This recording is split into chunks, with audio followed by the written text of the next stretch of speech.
How many discounts does USAA Auto Insurance offer? Too many to say here.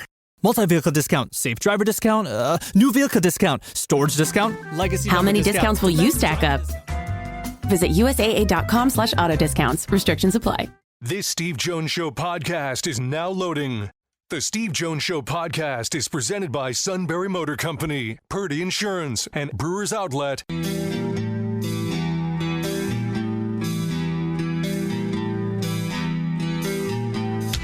Bringing you an in-depth look at Penn State sports and more. This is the Steve Jones Show on News Radio 1070 WKOK.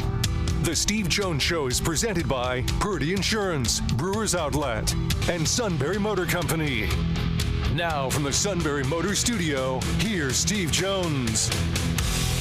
This half hour being brought to you by our good friends at Brewers Outlet, Reagan Street in Sunbury, the beverage supermarket. Imports, domestics, microbrews, the best selection of beer anywhere. Wine coolers, water, soft drink, snacks. They roast their peanuts fresh and out every day. 6 great flavors of slushies. Ready-to-drink cocktails, High Noon, Jack Daniel's, Crown Royal. Pickle Bar, led by the two personal favorites, the Barrels and the Dills. Indeed, second to none. And it is the 4th of July weekend. Stock up now, all at Brewers Outlet, Reagan Street in Sunbury, the beverage supermarket. With that, we bring in the outstanding Neal Coolong with a lot of Steeler news. Neal, welcome. Great to have you with us. As always, it's great to be here. Thank you for having me. So they make the next big deal. Minka Fitzpatrick ends up returning to the Dolphins. The Steelers get Jalen Ramsey. They get Jonnu Smith. We'll start with the Jonnu Smith part of it. This will be his third stop with Arthur Smith. How important is that, the familiarity between the two?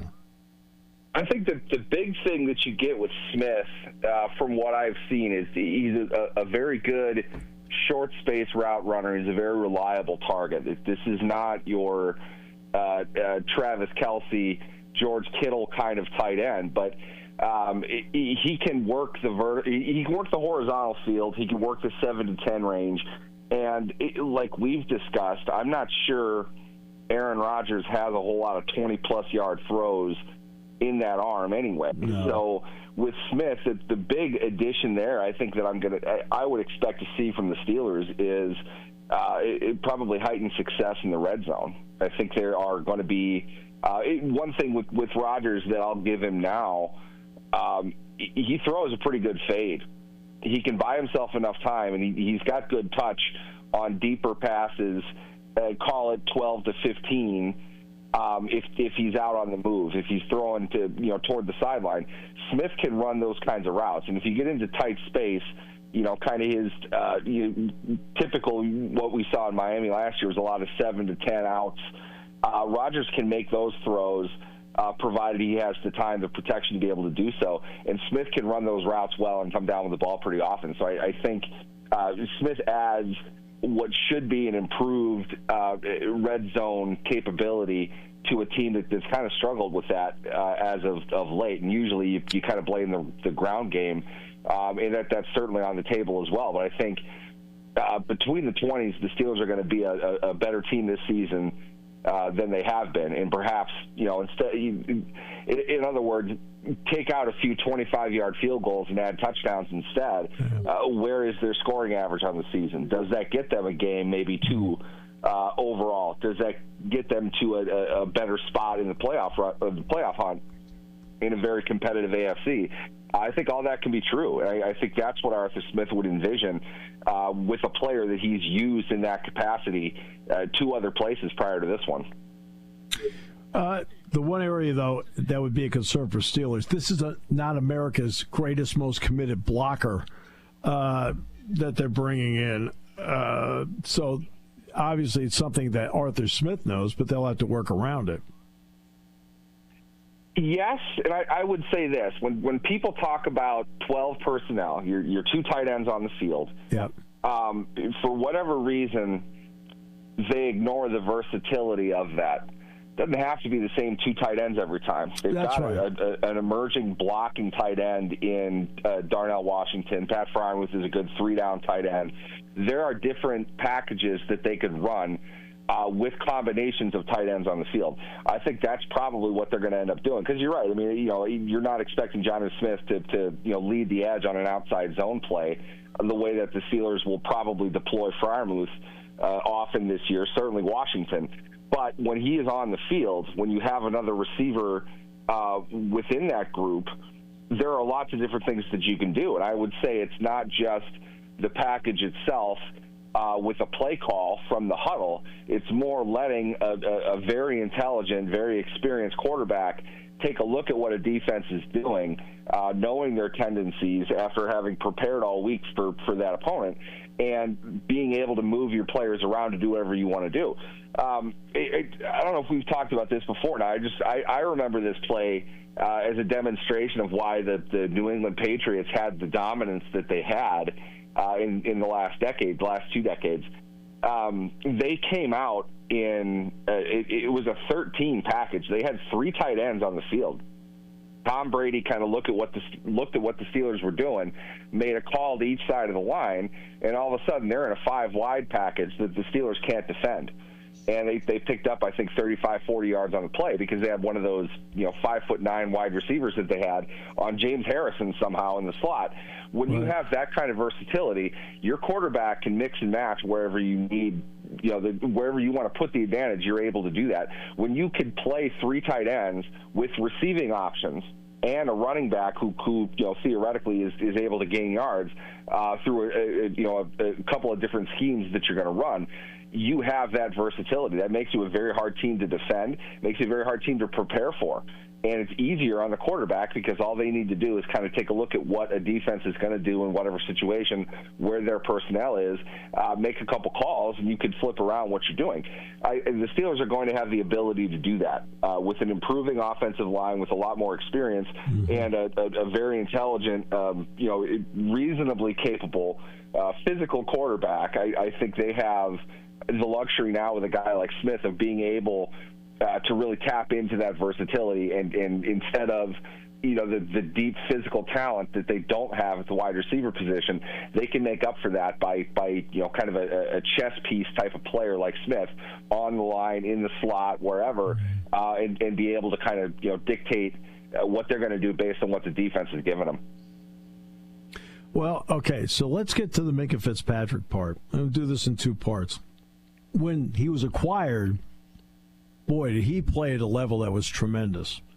I felt in the last couple of years personally that level of performance has fallen off.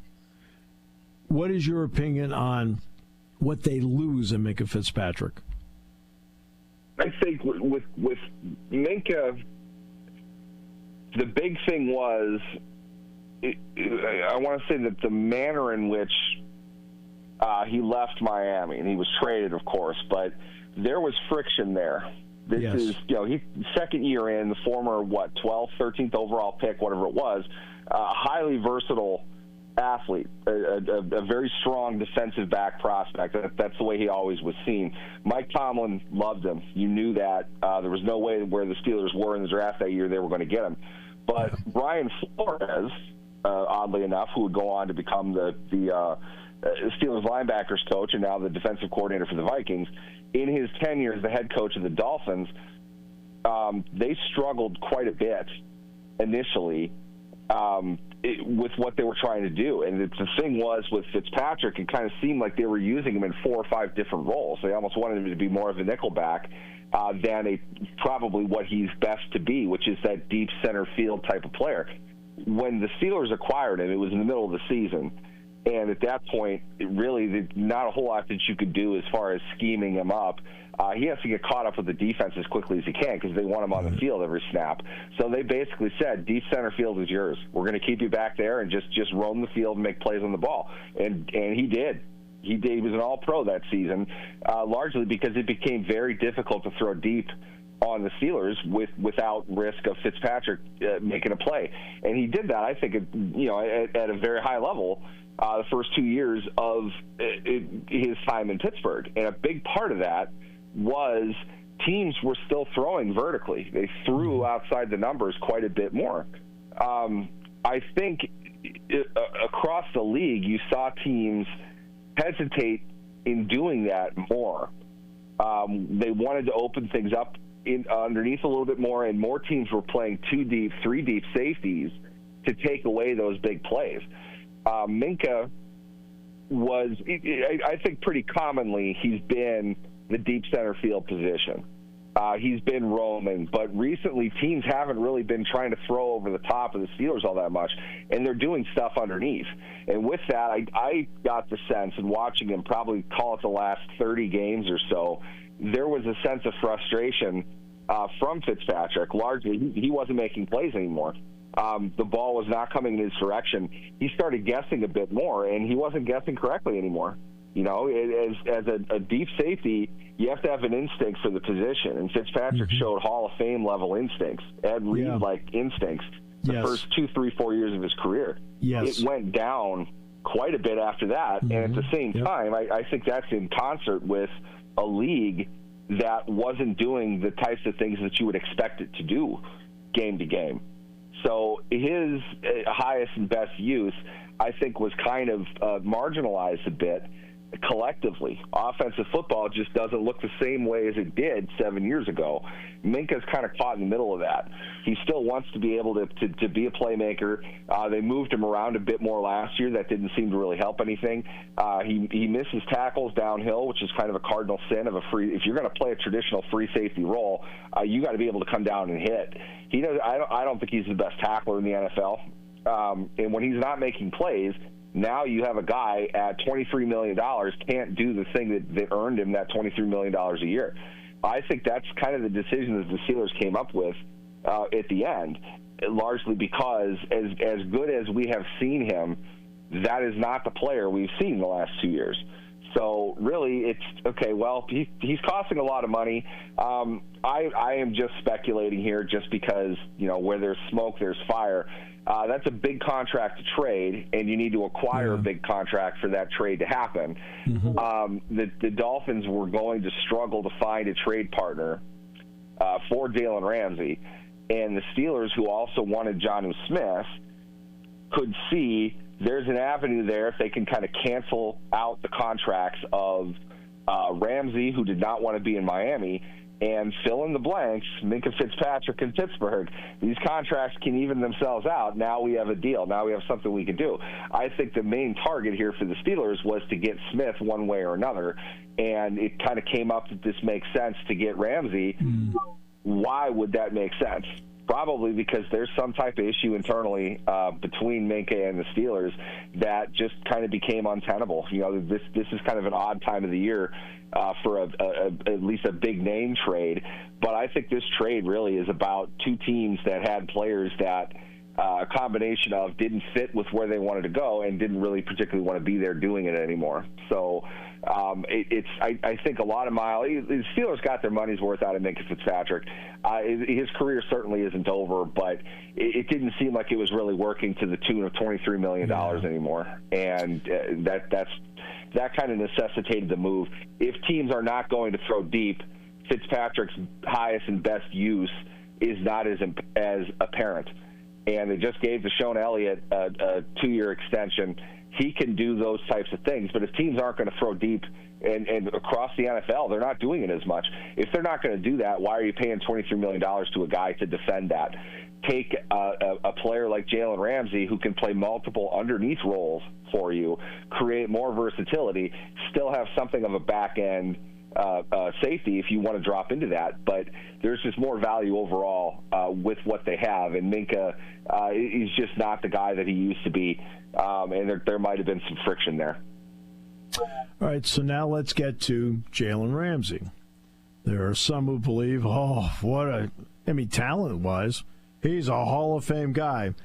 Sorry, I'm not there. To me, he is very, very good. How does he fit with the Steelers, especially with Porter and Slay already there? This is the million-dollar question, and there's a couple different ways of looking at this, and I think a lot of different perspectives have come up, and we're not really going to know this, I think, until the regular season comes into play. But with Jalen Ramsey, let's go back in time on him. What was he, the second or third overall pick, something like that? Yes. Very, very high for a defensive back. I know that there was a guy who's going to play, some defensive back, probably a lot of defensive back, just taken 2 overall in the draft. But you don't see that position at number 2 overall in the NFL draft very often. It's a dude who's able to do that. Ramsey had more size, was just as fluid of an athlete as a guy half his size, no doubt, with high-level physical traits and length. Just a God-born defensive back. That's his makeup, and no doubt, very talented on top of that. The thing that you could see with a guy like Ramsey is he has the size. He can be a very big cornerback or a very big safety. My opinion, in today's NFL, what that really means is he can do both. Right. And I don't know. We're at the point where within the NFL, I've thought for a while now, we're stuck with conventional positions. And fantasy football kind of fuels this with fans, so they kind of expect everybody to have this, locked in stone designation of where they play on the field.